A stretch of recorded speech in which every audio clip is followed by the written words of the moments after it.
was faster and faster. You know, everybody talks about legendary injury comebacks in MotoGP. Mick Doohan's famous nasty leg injury.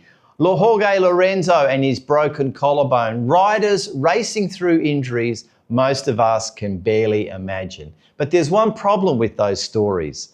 They did not win the World Championship in those seasons where they suffered those major injuries. So this week, I want to ask a different question. When was the last time a rider suffered a significant injury and broken bone during a MotoGP season and still won the World Championship? And the answer, well, it could already be telling us who cannot win the 2026 title. Welcome back to With Antone MotoGP. You know, this is not about riders riding injured.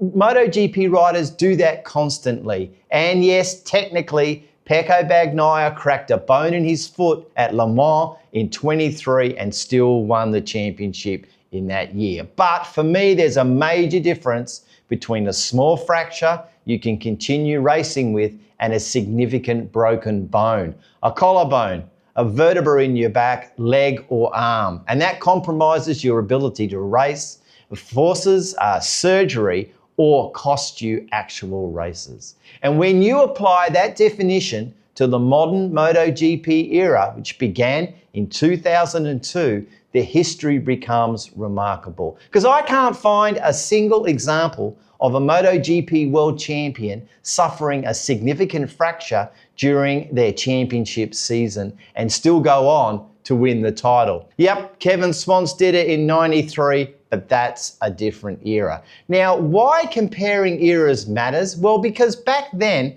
a championship was maybe 15 or 16 Grand Prix. Today, 22 Grand Prix plus 22 sprints, so 44 races. And in terms of race starts, our modern MotoGP championship is approaching 3 seasons of racing from the old era compressed into 1 year. More starts, more crashes, and less recovery time.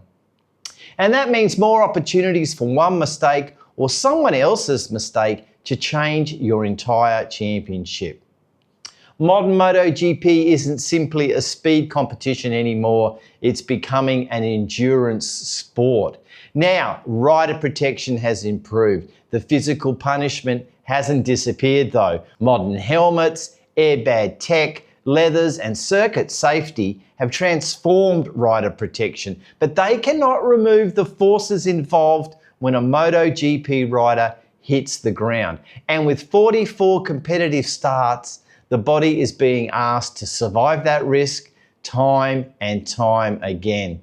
Look, every rider gets hurt. The championship may be increasingly be decided by who avoids the injury that changes their season. Now let's apply all that history to this season in 2026. We already see a growing list of major injuries. Alex Marquez, C7 vertebra and his collarbone. Firmin Aldeguer, T7 vertebra. Johann Zarco, the fibula fracture plus his major knee damage. And Marco Bezzecchi's collarbone. Some of these riders may still be alive on the championship table, but history tells us something very different. If any of them win the 2026 World Championship, they will have achieved something we have not seen in the modern MotoGP era.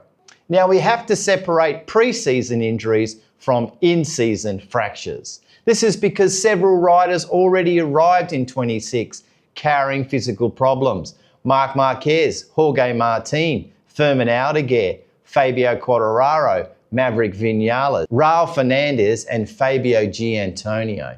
But an injury before the championship starts is different. You have some time to recover, but once the championship clock starts running, then you are on the absolute pathway. While you're having surgery, recovering or rebuilding, the others are still scoring points.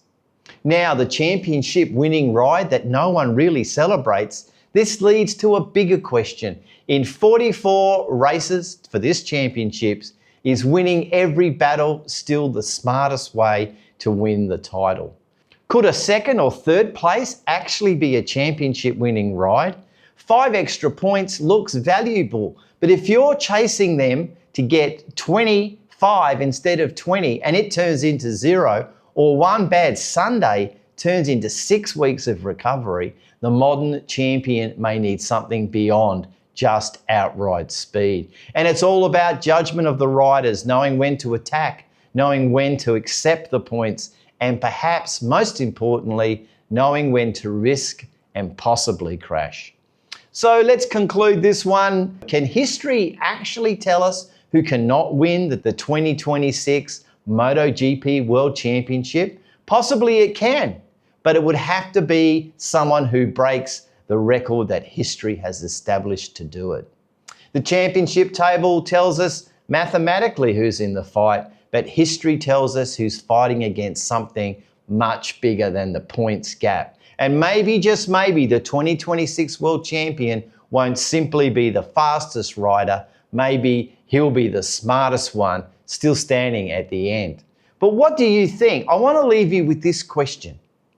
Has modern MotoGP reached the point where knowing when to settle for third is just as important as knowing how to win?